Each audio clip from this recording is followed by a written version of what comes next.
अब हमारा तीसरा क्लासिफिकेशन है जिसका नाम है टैक्सोनॉमिकल क्लासिफिकेशन। तो टैक्सोनॉमिकल क्लासिफिकेशन क्या होता है?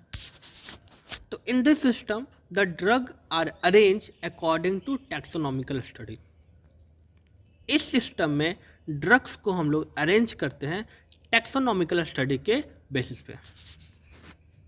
Number second is here the drug are arranged according to their phylum, class, subclass, order, family, genes and species।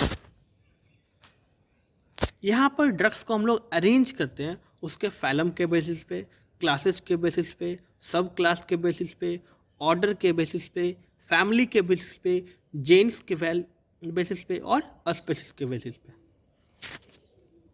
Number third point is it is purely a type of botanical classification or biological classification and restricted mainly to crude drug from plant sources। ये पूरी तरह से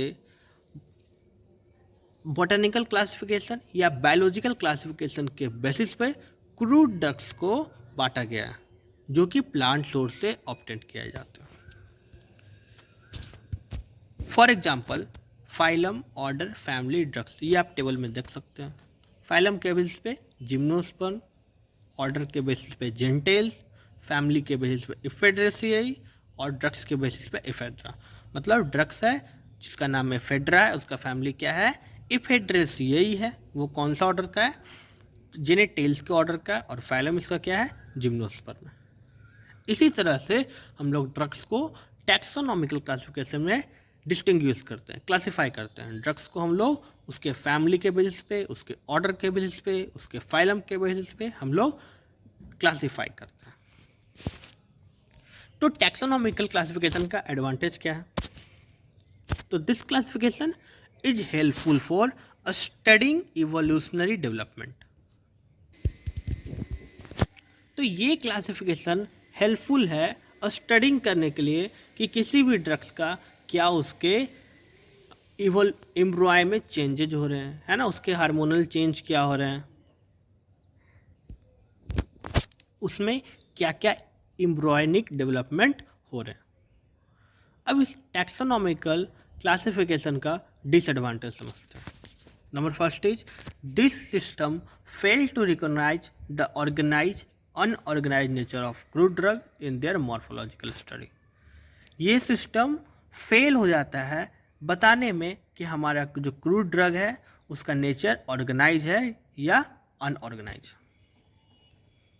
number second is this system also does not correlate in between the chemical constituent and biological activity of the drug.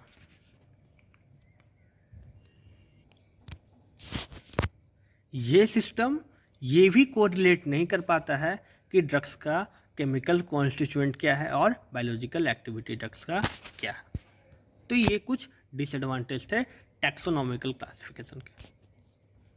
Now हमारा fourth classification है जिसका नाम है pharmacological classification. ये कौन सा क्लासिफिकेशन होता है? तो here the crude drugs are grouped according to pharmacological action of their active constituent or therapeutic use। इस क्लासिफिकेशन में क्रूड ड्रग्स को ग्रुप्ड किया जाता है, अरेंज किया जाता है अकॉर्डिंग टू फार्माकोलॉजिकल एक्शन। मतलब उसका थेराप्यूटिक इफेक्ट क्या है ना, उसमें मोस्ट इंपॉर्टेंट कौन सा केमिकल कंस्टिट्यूएंट पाया जाता है या मोस्ट इंपॉर्टेंट उसका थेराप्यूटिक यूजेज क्या क्या है।